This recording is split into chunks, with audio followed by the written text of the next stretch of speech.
In Conway, some firefighters say a staffing shortage is pushing them to the limit, and they're sounding the alarm again. We've been tracking this since last year, and union members say little has changed. THV11's Maya Ellison breaks down what's driving the shortage and why firefighters say it could affect public safety. Our general fund is not near as big as North Little Rock's general fund.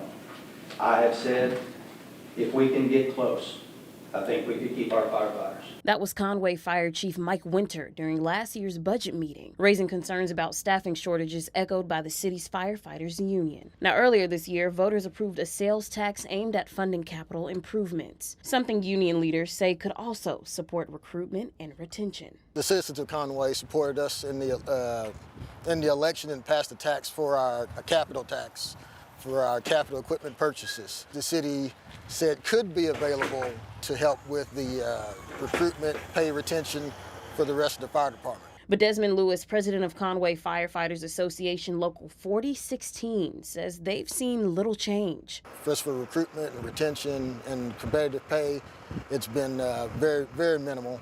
And we haven't seen anything for the future. The union recently took those concerns to social media, pointing to ongoing struggles with staffing and pay. Compared to other departments of similar size, we're pretty close to $20,000 difference. It would just only make sense for these young guys to either get their training here and then move to other departments where they're going to make more money, or just start off at other departments. I reached out to city officials who declined to comment, but Ward 1 Councilman Andy Hawkins says interest in the department is still strong. The next testing that they had scheduled, there were over 100 people scheduled to take the test. Yeah, we might have 100 show up or 100 apply, then we end up with 50 that maybe show up for the test, and then you cut the people that don't pass the test. We end up with a very small hiring pool. A concern firefighters say translates to fewer people on the trucks. We still have 2 personnel on rigs most of the time. That's not safe.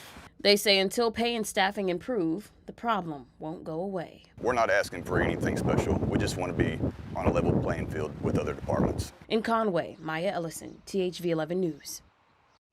All right, Maya, thank you. Well, the union also points to early retirements as a growing challenge and says it will continue pushing for competitive pay. We reached out to the city for a comment, and we'll update you when we hear back.